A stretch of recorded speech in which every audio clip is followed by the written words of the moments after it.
हरे कृष्ण। ओम अज्ञानतिमिरान्धस्य ज्ञानाञ्जनशलाकया चक्षुरुन्मिलितं येन तस्मै श्रीगुरवे नमः। नमयं विष्णुपादाय कृष्णपृष्ठाय भूतले श्रीमते जयपताका स्वामिनीति नामिने नमः आचार्यपादाय नितायकृपापदायिने गौरकथा धामोदाय नगरगामोतारिणे नमयं विष्णुपादाय कृष्णपृष्ठाय भूतले श्रीमते भक्तिवेदान्त स्वामिनीति नामिने नमस्ते सरस्वती देवे गौरवाणी उपचारिणे निर्विशेष शून्यवादी पाश्चात्यदेशोतारिणे वाञ्छाकल्पतरुभ्यश्च कृपा सिन्धुभ्यैव च पतितानां पावनेभ्यो वैष्णवेभ्यो नमो नमः। जय श्री कृष्ण चैतन्य प्रभु नित्यानंद श्री अद्वैत गदाधर शिवसति गौर भक्तवृंद। हरे कृष्ण कृष्ण कृष्ण हरे हरे हरे राम राम राम हरे हरे। ओम नमो भगवते वासुदेवाय। ओम नमो भगवते वासुदेवाय। ओम नमो भगवते वासुदेवाय। नारायणं नमस्कृत्य नरं चैव नरोत्तमं देवीं सरस्वतीं व्यासं ततो जयमुदीरये। नष्टप्रायेषु अभद्रेषु नित्यं भगवतो सेवया भगवती उत्तम श्लोके भक्तिर्भवति नैष्ठिकी। ओं मुखं करोति वाचालं पङ्गुं लङ्घयते गिरिं यत्कृपातमहं वन्दे श्रीगुरुदीनतारिणं श्रीचैतन्य ईश्वरं परमानन्दमाधवं कृष्णाय वासुदेवाय देवकीनन्दनाय च नन्दगोपकुमाराय गोविन्दाय नमो नमः। हरे कृष्ण। ओम तत्सत ओम तत्सत ओम तत्सत। এই গীতার আলোচনায় আপনাদের সকলকে আন্তরিকভাবে স্বাগত জানাই। আলোচনার প্রথমেই আমি আমার পরম আরাধ্যতম শ্রী গুরু পাদপদ্মে দণ্ডবত প্রণতি নিবেদন করিও কৃপা ও আশীর্বাদ প্রার্থনা করি এবং আমাদের পরম শিক্ষাগুরু আমাদের ইস্কনের প্রতিষ্ঠাতা আচার্য কৃষ্ণ কৃপাশ্রী মূর্তি ছিল অভয় চরণারবিন্দ ভক্তিবেদান্ত স্বামী প্রভুপাদ, ওনার চরণে আমি দণ্ডবত প্রণতি নিবেদন করি এবং কৃপা ও আশীর্বাদ প্রার্থনা করি। এবং যে সমস্ত বৈষ্ণবীগণ এই গীতার আলোচনা শ্রবণ করছেন তাদের সকলের চরণে আমার সশ্রদ্ধ দণ্ডবত প্রণতি নিবেদন করি। হরে কৃষ্ণ। ওম তৎসৎ। তো আমরা আগের আলোচনা করেছিলাম গীতার প্রথম অধ্যায় 11 নম্বর শ্লোক অবধি। তো আজকের আমরা আলোচনা করব 12 নম্বর শ্লোক থেকে। প্রথম অধ্যায় 12 নম্বর শ্লোক। হরে কৃষ্ণ।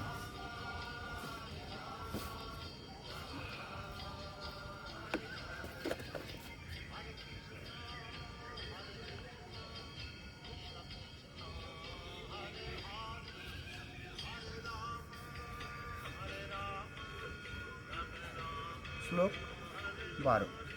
তস্য সঞ্জনয়ন হর্ষম কুরু বৃদ্ধ পিতামহ সিংহনাদম বিনদ্য উচ্চৈ শঙ্খম দধ্বং প্রতাপবান। অনুবাদ।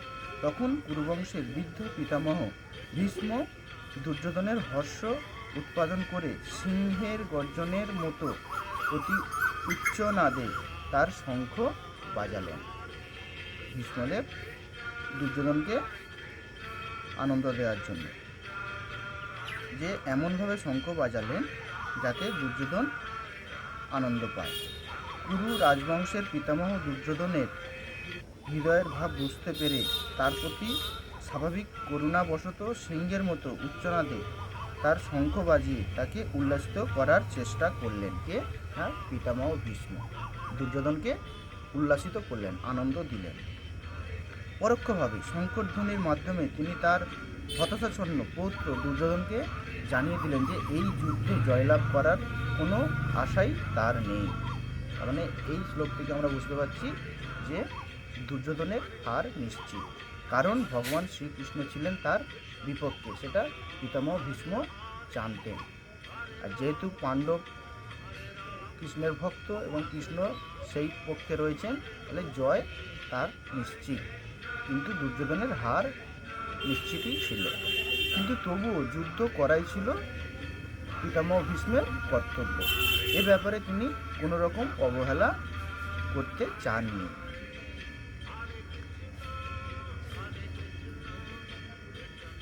তো আমরা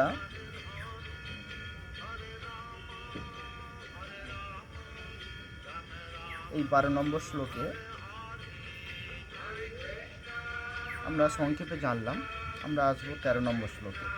আমরা একটু তাড়াতাড়ি পড়ার চেষ্টা করব, কারণ আমাদের গীতাটা কমপ্লিট করতে হবে এবং এরপরে ভাগবতম আমরা আলোচনা করব। 13 নম্বর শ্লোক। তত সংখ্যা চ ভেজশ্চ পুনবান গোমুখা সহসা এব অবহন্যন্ত সশব্দ তুমুল অভবৎ। অনুবাদ। তারপর শঙ্খ, ভেরি, প্রণব ও অনেক ঢাক এবং সিংহাসমূহ হঠাৎ একত্রে ধ্বনিত হওয়ার ফলে এক তুমুল শব্দের সৃষ্টি হয়েছিল।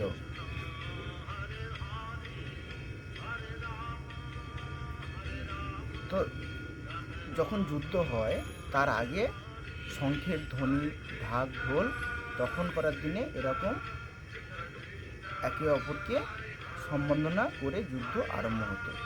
তো এটাই ছিল পন্থা। একটা যোদ্ধা এক একটা যোদ্ধার সঙ্গে যুদ্ধ করবে, রথী মহারথী একটা যোদ্ধা আরেকটা যোদ্ধার সঙ্গে যুদ্ধ করবে, এটাই নিয়ম।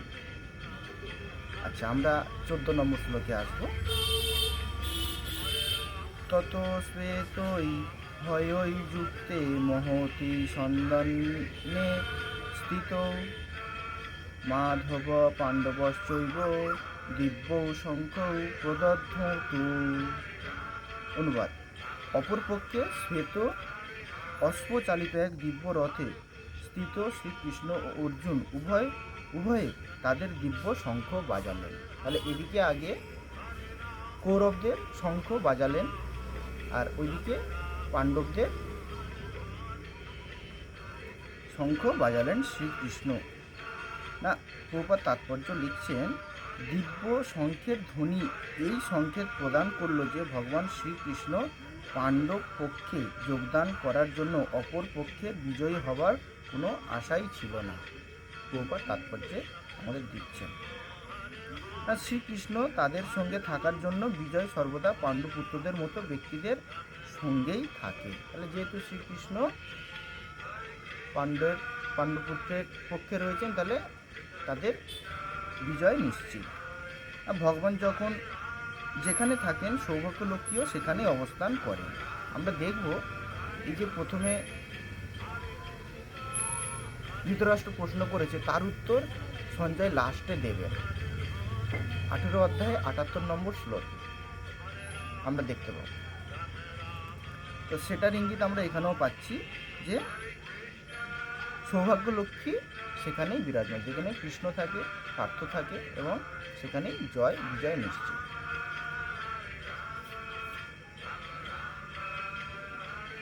তো অর্জুনের রথকে দিব্য রথ বলা হয়েছে কেন এই 14 নম্বর শ্লোকে? না, বিশ্বকর্মা নির্মিত এই রথটি অগ্নিদেবের প্রার্থনায় বরুণদেব অর্জুনকে দান করেছিলেন। ত্রিভুবন জয়কারী মহা জ্যোতির্ময় এই রথটি দেব দানবেরও অজেয় ছিল এবং রথের ধ্বনিতে শত্রুকুল হতচেতন হয়ে পড়ত। আর এই রথের ধ্বজাটি 1 যোজন 4 কোশ ও 8 মাইল রথের যে ধ্বজা বিস্তৃত ছিল, কিন্তু তা সত্ত্বেও এটি রথের ভার স্বরূপ ছিল না, কোথাও থেমে যেত না বা বৃক্ষ ইত্যাদিতে আটকিয়েও যেত না। ধ্বজাটির উপর স্বয়ং হনুমান বিরাজ করতেন। এই যে অর্জুনের রথে দিব্য রথ এবং তার রথে ধ্বজায় হনুমান বিরাজমান, এর একটা সুন্দর দৃষ্টান্ত আছে, কাহিনী আছে। একসময় ভীম জঙ্গলের দিকে প্রবেশ করছিলেন, তো সেই সময় যুদ্ধের আগে, তো সেই সময় হনুমান বৃদ্ধ হয়ে গেছে, তো লেজটা রাস্তার উপরে আছে, আর ভীম রাস্তা উপরে লেজটা আছে বলে যেতে পারবে না বলে ডিঙিয়ে উনি যেহেতু সম্মান করছেন সবাইকে, আর হনুমানকেও সম্মান করছেন যে লেজ আছে বলে, বলছে আপনার লেজটি সরিয়ে নেন। তখন হনুমান বলছে যে আমি তো বৃদ্ধ হয়ে গেছি, তুমি আমার লেজটি সরিয়ে দাও। তখন ভীম অহংকার বশবর্তী হয়ে হনুমানের লেজটি বাঁ হাতে ধরে চাগিয়ে সরানোর চেষ্টা করছে, দেখছে উঠছে না। তারপরে ডান হাত দিয়ে সরানোর চেষ্টা করে, তাও উঠছে না। দু হাত দিয়ে চাগিয়ে সরানোর চেষ্টা করে, তাও উঠছে না। তখন ভীম সেই হনুমানের কাছে হাত জোড় করে ক্ষমা প্রার্থনা করে যে আপনি কে, আপনার কৃপা করে পরিচয় দেন। তখন হনুমান তার স্বরূপ প্রকাশ করেন যে আমি হলাম পবনপুত্র হনুমান। তখন হনুমান বলছেন যে তুমি কোথায় যাচ্ছ? বলছে আমি এই জঙ্গলের দিকেই যাচ্ছি, দরকার আছে। তখন বলছে ভীম যে আমাদের যুদ্ধ ঘোষণা হয়েছে, আমরা যুদ্ধ করতে যাব। তখন যেহেতু ওরা ভাই ভাই, তো সেই কারণে হনুমান ভীমকে বলে যে অর্জুনের রথে একটা পতাকা রাখবে, আমার চিত্র অঙ্কন করবে, সেই চিত্রের মধ্যে আমি প্রবেশ করব। তো এটা একটা দৃষ্টান্ত আমি শুনেছিলাম সাধুগুরু বৈষ্ণবের মুখে। তো এই রকম সেই রথের ধ্বজাটিতেও হনুমান বিরাজমান।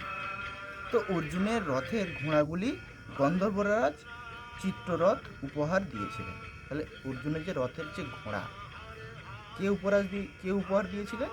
গন্ধর্বরাজ চিত্ররথ উপহার দিয়েছিলেন। এই ঘোড়াগুলির বিশেষত্ব ছিল যে এরা যুদ্ধে যতই নিহত হোক না কেন সংখ্যায় তারা কমতো না। এরা ভূমিতে, অন্তরিক্ষে, যে কোনো স্থানেই অবাধে বিচরণ করতে পারতেন। এই হলো ঘোড়ার বিশেষত্ব। আর এখানে অর্জুনের শঙ্খের বিশেষত্ব কী ছিল? যে অর্জুনের যে শাঁখ, সেই শাঁখের বিশেষত্ব কী ছিল না, নিবাত কবচ। দৈত্যদের সঙ্গে দেবতাদের যুদ্ধের সময় অর্জুন দেবতাদের পক্ষে যুদ্ধ করে ওই সমস্ত দেবতাদের বধ করেছিলেন। সেই সময় দেবরাজ ইন্দ্র অর্জুনকে এই শঙ্খটি উপহার দিয়েছিলেন। এই শঙ্খের ধ্বনি অত্যন্ত জোরে হতো, যার ফলে শত্রু সৈন্য ভীত চকিত হতো, মানে শত্রুপক্ষরা ভয় পেয়ে যেত। তো এটা একটা আমরা সংক্ষেপে জানলাম 14 নম্বর শ্লোকের তাৎপর্য। আমরা আসবো 15 নম্বর শ্লোকে। আমরা 15 নম্বর শ্লোকে দেখব ভগবান যে শঙ্খ বাজালেন সেই শঙ্খের নাম কি আমরা দেখব। 15 নম্বর শ্লোক। পাঞ্চজন্যম ঋষিকেশ দেবদত্তম ধনঞ্জয় পৌণ্ড্রম দধ্বম মহাশঙ্খম ভীমকর্মা বৃকোদর। অনুবাদ: শ্রীকৃষ্ণ তার পাঞ্চজন্য নামক শঙ্খ বাজালেন, অর্জুন বাজালেন তার দেবদত্ত নামক শঙ্খ, এবং ভীমকর্মা ও অতিভোজী ভীমসেন বাজালেন পৌণ্ড্র নামক তার বিশাল শঙ্খ। তো এইভাবে আমরা শঙ্খের নামগুলো জানতে পারলাম, কে কী শঙ্খ বাজিয়েছে। তাৎপর্য: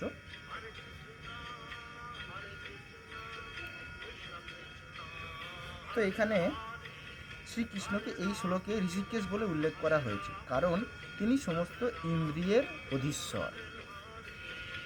জীবেরা তার অবিচ্ছেদ্য অংশ, তাই জীবেদের ইন্দ্রিয়গুলিও তার ইন্দ্রিয়সমূহের অবিচ্ছেদ্য অংশ। নির্বিশেষবাদীরা জীবেদের ইন্দ্রিয়সমূহের উৎস সম্বন্ধে ব্যাখ্যা করতে পারে না। তো শ্রীকৃষ্ণ এবং অর্জুনের দিব্য শঙ্খ ধ্বনির মাধ্যমে কি ঘোষিত হলো আমরা দেখব না। এই দিব্য শঙ্খধ্বনি সরবে ঘোষণা করলো যে কুরুক্ষেত্রের যুদ্ধ জয়ের কোনো আশা নেই, কুরুবংশে কোনো আশাই নেই, কারণ যেখানে ভগবান শ্রীকৃষ্ণ উপস্থিত থাকেন বিজয় লক্ষ্মী ও সৌভাগ্যলক্ষ্মী সর্বদাই তার পক্ষে থাকেন। শ্রীকৃষ্ণ এখন তার প্রিয় সখা অর্জুনের রথের সারথি হয়েছে। আমরা 18 অধ্যায়ে 78 নম্বর শ্লোকে দেখতে পাবো, যত্র যোগেশ্বর কৃষ্ণ যত্র পার্থ ধনুর্ধর তত্র শ্রী বিজয়ভূতি ধ্রুবা নীতি মতির মম। তা এইভাবে যেখানে যোগেশ্বর শ্রীকৃষ্ণ পার্থ ধনুর্ধর, সেখানেই সমগ্র যশ, অসাধারণ শক্তি, নীতি এবং লক্ষ্মীদেবী সহ বিরাজমান। তো এটা পরিষ্কার আমরা দেখতে পাচ্ছি। তো শ্রীকৃষ্ণের শঙ্খের নাম পাঞ্চজন্য কেন হয়েছিল? এখানে আমরা দেখতে পাচ্ছি যে শ্রীকৃষ্ণ পাঞ্চজন্য নামক শঙ্খ বাজালেন। তো শ্রীকৃষ্ণ পঞ্চজন নামক দৈত্যকে বধ করে তার শঙ্খরূপ দেহটিকে গ্রহণ করেছিলেন। তাই তার শঙ্খের নাম হয়েছিল পাঞ্চজন্য শঙ্খ।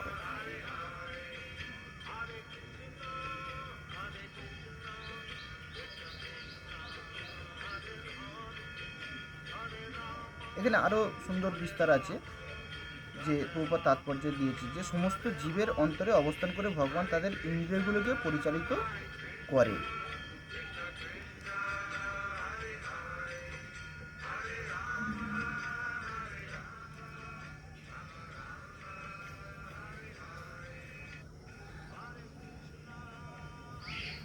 তবে তিনি সেটি করেন জীবের শরণাগতি মাত্রা অনুসারে।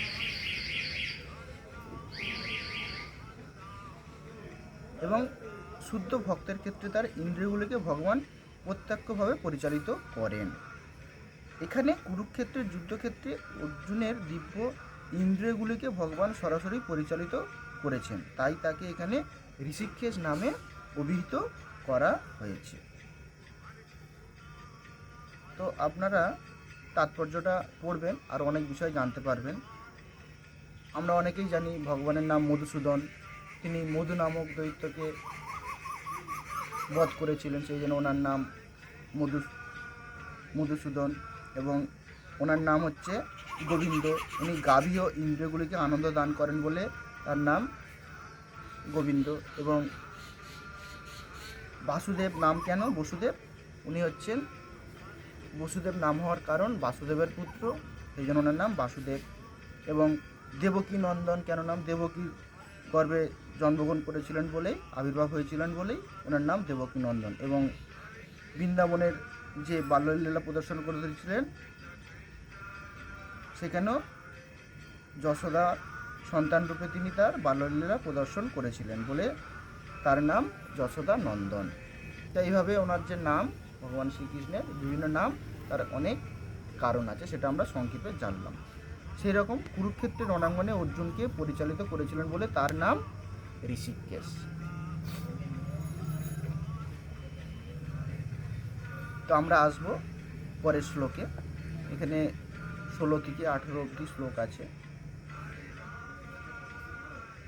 অনন্ত বিজয়ম রাজা কুন্তি পুত্র যুধিষ্ঠির নকুল সহদেবশ্চ শুভস মণিপুষ্পকৌ কাশ্যশ্চ পরমেশ্বাস শিখণ্ডী চ মহারথ ধৃষ্টদ্যুম্ন বিরাটশ্চ সাত্যকীশ্চ পরাজিত দ্রুপদ দ্রৌপদেয়াশ্চ সর্বস্ব পৃথিবীপতে সৌভদ্রশ্চ মহাবাহু সংখ্যান দদ্ভং পৃথক পৃথক। অনুবাদ: কুন্তী পুত্র মহারাজ যুধিষ্ঠির অনন্ত বিজয় নামক শঙ্খ বাজালেন এবং নকুল ও সহদেব বাজালেন সুঘোষ ও মণিপুষ্পক নামক শঙ্খ।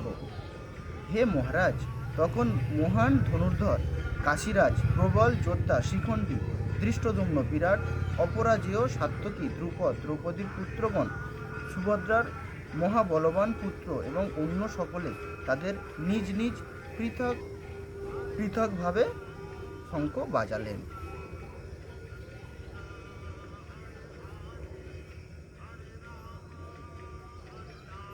তো এখানে আমরা বিভিন্ন জন যে শঙ্খ বাজিয়েছিলেন তাদের শঙ্খের নাম আমরা জানতে পারলাম। এখানে প্রভুপাদকৃত তাৎপর্য: সঞ্জয় সুকৌশলে ধৃতরাষ্ট্রকে জানিয়ে দিলেন যে পাণ্ডু পুত্রদের প্রতারণার করে তার নিজের পুত্রদের সিংহাসনে বসাবার নির্বুদ্ধি তার পক্ষে মোটেই প্রশংসনীয় কাজ হয়নি। তাহলে এখানে পরিষ্কার বুঝিয়ে দিলেন সঞ্জয় ধৃতরাষ্ট্রকে যে এটা প্রশংসনীয় কাজ হয়নি, পাণ্ডুর পুত্রদের সিংহাসন না দিয়ে নিজের পুত্রদের সিংহাসনে বসানো। সমস্ত লক্ষণ থেকে সুস্পষ্টভাবে ইঙ্গিত পাওয়া যাচ্ছিল যে সেই মহাযুদ্ধে সমস্ত কুরুবংশের সমূলে বিনাশ হবে। পিতামহ ভীষ্ম থেকে শুরু করে অভিমন্যুর মতো পৌত্ররা এবং অন্য সকলেই, পৃথিবীর নানা দেশ থেকে আগত রাজন্যবর্গ সেখানে উপস্থিত সকলেই বিনাশপ্রাপ্ত হবেন।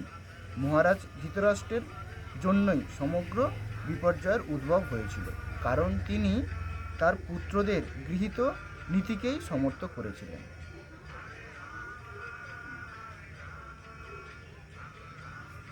তো আমরা 19 নম্বর শ্লোকে আসব। সঘোষ ধার্ত রাষ্ট্রানাম হৃদয়ানি বাদারয়ত নভশ্চ পৃথিবীম চৈব তুমুলহ ভ অনুনাদয়ন। অনুবাদ: বিভিন্ন শঙ্খ নাদের সেই শব্দ ছিল প্রচণ্ড, তা আকাশ ও পৃথিবীকে প্রকম্পিত করে ধৃতরাষ্ট্রের পুত্রদের হৃদয় বিদীর্ণ করেছিল। মানে এই 19 নম্বর শ্লোকে আমরা দেখব ধৃতরাষ্ট্রের পুত্রদের বিদীর্ণ করেছিল। তো যারা ধর্ম অনুযায়ী নিজ কর্তব্য পালন করেন তাদের কখনো ভীত হয় না, তারা কখনো ভীত বা ভয়ে থাকে না। পাণ্ডবেরা ন্যায় এবং ধর্ম অনুযায়ী আচরণ করতেন।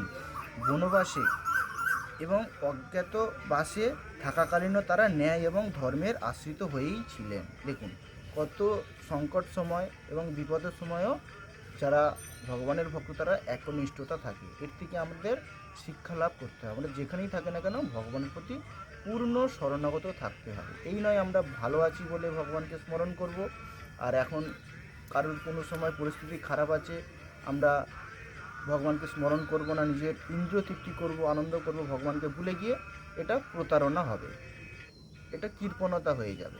তো এই কারণে এই শ্লোক থেকে আমরা শিখতে পারছি পাণ্ডবদের কাছ থেকে যে ওরা বনবাসে থাকা সত্ত্বেও ওরা ভগবানের প্রতি শরণাগত ছিলেন।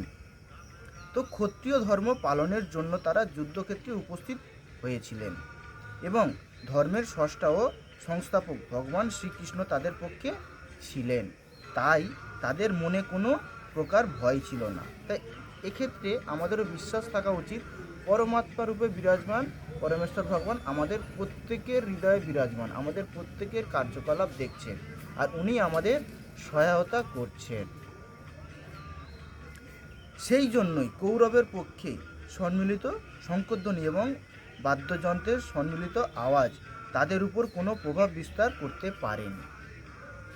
তাহলে এখান থেকে আমরা কী পাচ্ছি, এই যে শঙ্খধ্বনির আওয়াজ পাণ্ডব পক্ষের কোনো অসুবিধাই হয়নি। কিন্তু যারা অধর্ম পাপ অন্যায় করে তাদের হৃদয় স্বভাবতই দুর্বল হয়। তাহলে এখান থেকে আমরা কি বুঝতে পারছি, যখন পাণ্ডবেরা শঙ্খ বাজালেন তখন তাদের হৃদয় একটু দুর্বল ভাবেল। দুর্যোধন আদি ভ্রাতাগণ অন্যায়ভাবে পাণ্ডবদের রাজ্য ছিনিয়ে নিয়েছে এবং তাদের বহু কষ্টও দিয়েছে। সেই জন্যই পাণ্ডব পক্ষের শঙ্খনাদে ধৃতরাষ্ট্রের পুত্রদের হৃদয় ভয়ে বিদীর্ণ হয়েছিল। তাহলে পরিষ্কার আমরা বুঝতে পারছি ধৃতরাষ্ট্রের পুত্রদের ভয়ের একটা আশঙ্কা এসেছিল। এছাড়া অর্জুনের রথে উপবিষ্ট হনুমান গর্জন কৌরবদের হৃদয় কম্পিত করেছিল। তাহলে অর্জুনের রথের যে ধ্বজা হনুমান যে রয়েছে, হনুমানও গর্জন করেছিলেন, সেই সূত্রে তারাও ভয় পেয়েছিল কৌরব পক্ষের সবাই। তো আমরা 20 নম্বর শ্লোকে আসব। অথ ব্যবস্থিতান দৃष्ट्वा ধার্ত রাষ্ট্রান কপিধ্বজ প্রবৃত্তে শস্ত্র সম্পাতে ধনুরুদ্যম পাণ্ডব ঋষিকেশম তদা বাক্যম ইদমাহ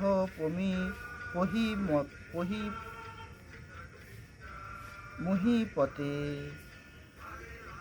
অনুবাদ: সেই সময় পাণ্ডুপুত্র অর্জুন হনুমান চিহ্ন আদি পতাকা শোভিত রথে অধিষ্ঠিত হয়ে তার ধনুক তুলে নিয়ে স্বরনিক্ষেপ করতে প্রস্তুত হলেন।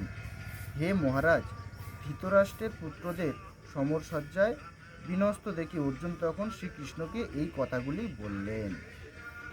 তো এই 20 নম্বর শ্লোকে আমরা কি দেখব, অর্জুনের রথের নাম কি ছিল? অর্জুনের রথের নাম ছিল কপিধ্বজ। আর এই অর্জুনের রথে হনুমান চিহ্নিত পতাকা শোভা পাচ্ছিল, তাই এরকম নাম হয়েছিল কপিধ্বজ। হনুমান চিহ্নিত পতাকা শোভা পাচ্ছিল। তো এই অর্জুনের রথে হনুমান চিহ্নিত পতাকা কেন ছিল আমরা আগে শ্লোকে আলোচনা করেছি একটা ছোট্ট কাহিনীর মাধ্যমে, যে হনুমান শ্রী রামচন্দ্রের যে যুদ্ধে সাহায্য করেছিলেন। এখানে অর্জুন শ্রীকৃষ্ণের জন্য যুদ্ধ করেছেন। একজন বৈষ্ণবের উচিত তার পূর্বতন আচার্য অনুসরণ করা, তার আশীর্বাদ প্রাপ্ত হওয়া। অর্জুন তার পূর্বতন ক্ষত্রিয় আচার্য হনুমানের অনুসরণ করছেন এবং তার সাহায্য প্রার্থনা করছেন। কার না? হনুমান, অর্থাৎ হনুমান বৈষ্ণব, যেহেতু উনি পরম ভক্ত। হনুমান হচ্ছেন ভগবানের দাস। আমাদের মুখবন্ধে আমরা আলোচনা করেছিলাম 5টি রসে ভগবানের সেবক হওয়া যায়।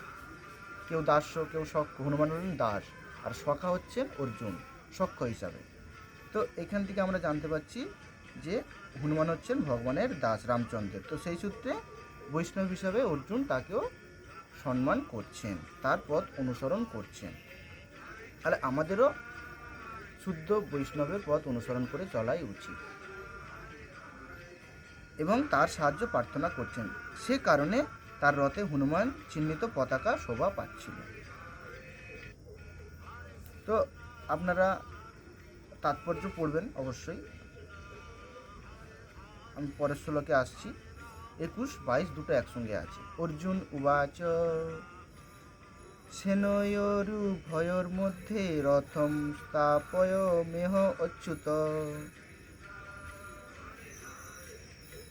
যাবৎ এতান নিরীক্ষে অহম যদ্ধু কামান অবস্থিতান কই ময়া সহ যোদ্ধব্যাম অস্মিন রণ সমুদ্যমে। অনুবাদ: অর্জুন বললেন, হে অচ্যুত, তুমি উভয় পক্ষের সৈন্যদের মাঝখানে আমার রথ স্থাপন করো, যাতে আমি দেখতে পারি যুদ্ধ করার অভিলাষী হয়ে কারা এখানে এসেছে এবং এই মহা সংগ্রামে আমাকে কাদের সঙ্গে যুদ্ধ করতে হবে। তো এই 21 নম্বর 22 নম্বর শ্লোকে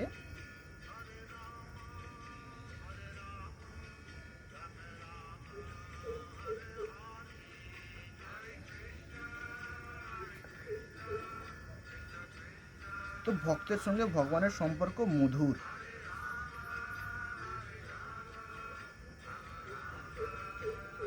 তো এখানে একটা আমাদের প্রশ্ন আসতে পারে যে অর্জুন শ্রীকৃষ্ণ যেহেতু পরমেশ্বর ভগবান, তাহলে তিনি অর্জুনের রথের সারথি হয়ে তার আদেশ পালন করতে সম্মত হলেন কেন?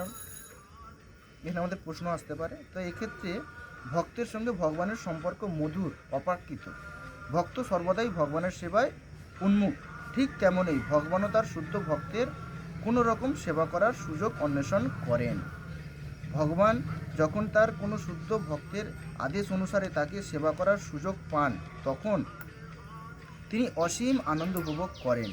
যদিও শ্রীকৃষ্ণ হচ্ছেন পরমেশ্বর ভগবান, তবুও তিনি অহৈতুকী কৃপাবশে তার প্রিয় সখা ও ভক্ত অর্জুনের সেবা করার জন্য তার রথের সারথি হয়ে সম্মত হয়েছিলেন এবং তার আদেশ পালন করতে সম্মত হলেন। তাহলে এখানে একটা দৃষ্টান্ত আমরা দেখতে পাই যে কেউ যখন শুদ্ধ ভক্ত হয়ে ভগবানের সেবায় যুক্ত হন, ভগবান তার সেবা করতেও প্রস্তুত থাকেন। তো কারণ ভগবান কখনো তার স্বভাব থেকে চ্যুত হতে পারে না। আর ভগবানের সেই জন্য আর একটা নাম অচ্যুত, তিনি কোনো বিষয়ে চ্যুত হন না। তো সংসারের সেবা করলে সংসার আপনাকে দাস বানাবে।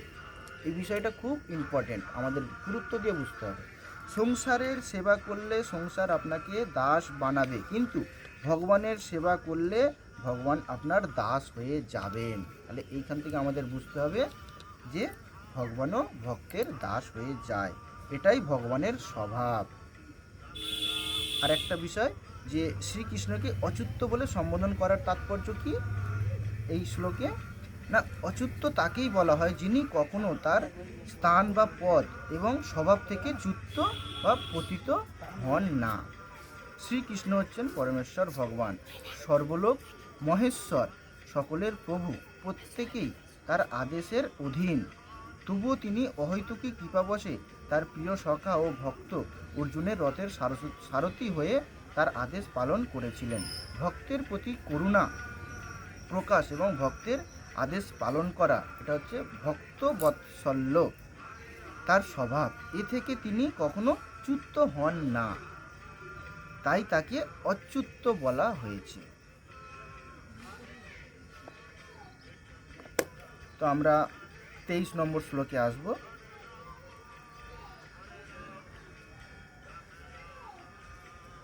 যৎসমানান আবেক্ষে অহম যে এতে অত্র সমাগতা ধার্তরাষ্ট্রস্য দুর্বুদ্ধে যুদ্ধে প্রিয় চিকিৎসব।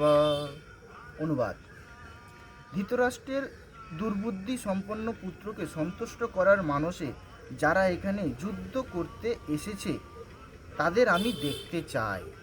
তাহলে এখানে অর্জুন এইভাবে মানে বলছে, আর সঞ্জয় ওদিকে ধৃতরাষ্ট্রকে বলছে।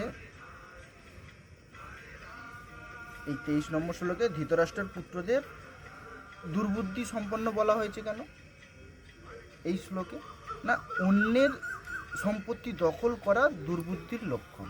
এটা আমরা অনেকেই জানি, কিন্তু স্মরণ রাখতে হবে অন্যের জিনিস হরণ করা বা দখল করা বা নেওয়া উচিত নয়। এটা হচ্ছে দুর্বুদ্ধিতার লক্ষণ। তো এটা ন্যায়সঙ্গত কার্য নয়। বৈদিক নির্দেশ হচ্ছে সমস্ত কিছুর মালিক পরমেশ্বর ভগবান শ্রীকৃষ্ণ। তিনি আমাদের কর্মফল অনুযায়ী যাকে যা দেবার তা দেবেন এবং সেটাতেই সন্তুষ্ট থাকা আমাদের উচিত। কখনো অন্যের সম্পত্তি অপহরণ করা উচিত নয়। এটা হলো বিশ্বে শান্তি প্রতিষ্ঠা করার মূলনীতি। আমাদের যে শান্তি শৃঙ্খলা বজায় থাকবে, এটাই হলো মূলনীতি, আমরা শাস্ত্র থেকেই পাচ্ছি। এই শাস্ত্র যদি আমরা অনুসরণ করি তাহলেই আমাদের পরিবার ভালো হবে, সমাজ ভালো হবে, রাজ্য ভালো হবে, দেশ ভালো হবে। তবে আমরা শান্তিপূর্ণভাবে জীবনযাপন করতে পারব। কীভাবে? অন্যের জিনিস দখল না করা, আর বিশেষ করে ভোগ করার প্রবণতা আমাদের ত্যাগ করতে হবে। আমরা ভোগও করব না, ত্যাগও করব না। তাহলে কি করব? সব কিছু ভগবানের সেবায় নিয়োজিত করব। তো আমরা তাৎপর্য আর বিশেষ আসছি না, আপনারা পড়বেন তাৎপর্য, 23 নম্বর শ্লোক। আচ্ছা, আমরা 24 নম্বর শ্লোকে আসব। সঞ্জয় উবাচ এব মুক্ত ঋষিকেশ গুড়াকেশেন ভারত সেনয়োরুভয়োর মধ্যে স্থাপয়িত্বা রথোত্তম। সঞ্জয় বলছেন ধৃতরাষ্ট্রকে। অনুবাদ: সঞ্জয় বললেন, হে অর্জুন, সঞ্জয় বললেন, হে ভারত, অর্জুন কর্তৃক এভাবে অভিষ্ট হয়ে শ্রীকৃষ্ণ সেই অতি উত্তম রথটি চালিয়ে উভয় পক্ষের সৈন্যদের মাঝখানে স্থাপন করলেন। তাহলে সঞ্জয় এভাবে বললেন যে কৃষ্ণ অর্জুনের যে রথটি, সেই রথের মাঝখানে যেন নিয়ে যায়, সবাইকে দেখতে চাইছেন। তো এই শ্লোকে অর্জুনকে গুড়াকেশ বলে অভিহিত করা হয়েছে। এই শ্লোকে এই 24 নম্বর শ্লোকে এখানে গুড়াকেশ বলে অভিহিত করা হয়েছে। গুড়া অর্থে নিদ্রা, এবং যিনি নিদ্রা জয় করেছেন তাকে বলা হয় গুড়াকেশ। আবার নিদ্রা অর্থে অজ্ঞানতাকেও বোঝায়। তাই শ্রীকৃষ্ণের বন্ধুত্ব লাভ করার ফলে অর্জুন নিদ্রা ও অজ্ঞানতা উভয়ই জয় করেছিলেন। শ্রীকৃষ্ণের পরম ভক্তরূপে তিনি এক মুহূর্তের জন্য শ্রীকৃষ্ণকে বিস্মিত হতেন না, কারণ সেটি ভক্তের স্বভাব। তাহলে ভক্তের স্বভাবটি আমরা এই শ্লোক থেকেও পাচ্ছি। খুব গুরুত্বপূর্ণ বিষয়। আমরা এক একটা শ্লোক থেকে আমাদের শিক্ষা গ্রহণ করব এবং নিজেদের জীবনে প্রয়োগ করার চেষ্টা করব, তবেই গীতা পড়ার সার্থকতা। আপনি কি মনে করেন, আমি কি মনে করি, অমুক ব্যক্তি কি মনে করে, সেটা বড় বিষয় নয়। শাস্ত্র কি বলছে, ভগবান কি বলছে এবং অর্জুন কিভাবে গ্রহণ করেছে, সেটাই আমাদের মানতে হবে। কেমন? তো ভক্তের স্বভাব কি? শয়নে অথবা জাগরণে ভক্ত ভগবানের নাম, রূপ, গুণ ও লীলা স্মরণে কখনো বিরত থাকেন না। এভাবে কৃষ্ণভক্ত সর্বদাই কৃষ্ণ চিন্তায় মগ্ন থাকেন এবং নিদ্রা ও অজ্ঞানতায় জয় করতে পারেন। একেই বলা হয় কৃষ্ণ ভাবনা বা সমাধি।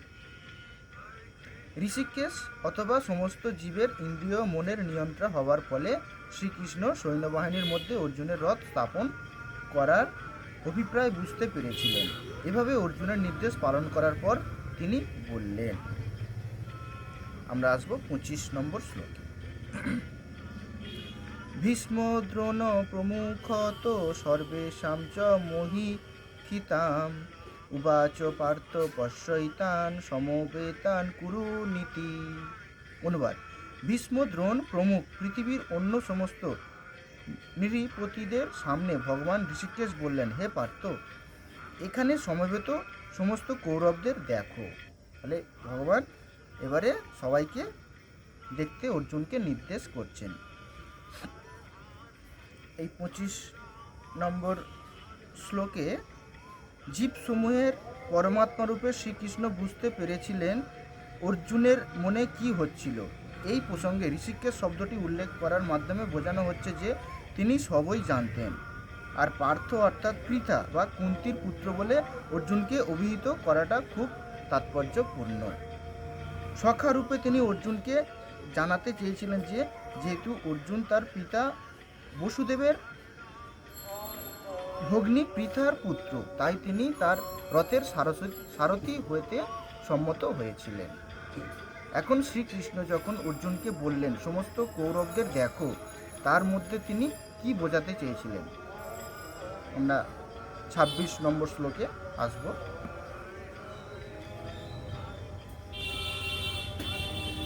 তত্র অপশ্যৎ পিতান পার্থ পিতৃনত পিতামহান আচার্যান মাতুলান ভ্রাতৃন পুত্রান পৌত্রান সখিস্তথা শ্বশুরান সুহৃদশ্চৈব সেনয়োরুভয়োরপি। অনুবাদ: সেখানে অর্জুন উভয় পক্ষের সেনাদলের মধ্যে পিতৃব্য পিতামহ, আচার্য, মাতুল, ভ্রাতা, পুত্র, পৌত্র, শ্বশুর, মিত্র ও শুভাকাঙ্ক্ষীদের উপস্থিত দেখতে পেলেন। তাহলে এই 26 নম্বর শ্লোকে কি দেখছেন না, বহুপাতকৃত তাৎপর্য। যুদ্ধক্ষেত্রে অর্জুন সমস্ত আত্মীয় স্বজনকে দেখতে পেলেন। তিনি ভূরিশ্রবা আদি পিতৃবন্ধুদের দেখলেন, ভীষ্মদেব, সোমদত্ত আদি পিতামহদের দেখলেন, দ্রোণাচার্য, কৃপাচার্য আদি গুরুবর্গকে দেখলেন, শাল্য, শকুনি আদি মাতুলদের দেখলেন, দুর্যোধন আদি ভ্রাতাদের দেখলেন, লক্ষণ আদি পুত্রতুল্যদের দেখলেন, অশ্বত্থামার মতো বন্ধুদের দেখলেন, কৃতবর্মার মতো শুভাকাঙ্ক্ষীদের দেখলেন। তিনি সৈন্যবাহিনীর মধ্যে তার অনেক বন্ধু বান্ধবকেও দেখতে পেলেন। তাহলে এইভাবে অর্জুন যুদ্ধক্ষেত্রে সবাইকে দেখতে পেলেন। তো আজকের আমরা এই পর্যন্তই আলোচনা করলাম 26 নম্বর শ্লোক অবধি। আমরা পরে 27 নম্বর শ্লোক থেকে আলোচনা করতে পারি, আপনাদের যদি সহযোগিতা থাকে এবং আমার যদি কিছু ভুল ত্রুটি হয়ে থাকে শ্লোক বলায় বা অনুবাদ বা তাৎপর্যে, তো আপনারা অবশ্যই আমাকে ক্ষমা করবেন এবং আমাকে জানাবেন। এবং আপনাদের যদি কিছু বিষয় জানার থাকে, এই যেগুলো আলোচনা করছি সেই বিষয়ে আমাকে জানাতে পারেন, আমরা আলোচনা করতে পারি। হরে কৃষ্ণ কৃষ্ণ কৃষ্ণ হরে হরে, হরে রাম রাম রাম হরে হরে। ওম তৎসৎ। জগদ্গুরু শিল প্রভুপাদ কি জয়। বাঞ্ছা কল্পতরুভ্যশ্চ কৃপা সিন্ধুভ্য এব চ পতিতানাং পাবনেভ্যো বৈষ্ণবেভ্যো নমো নমঃ। অনন্তকোটি বৈষ্ণববৃন্দ কি জয়। সমবেত ভক্তবৃন্দ কি জয়। নিতাই গৌর প্রেমানন্দে হরি হরি বল। হরে কৃষ্ণ।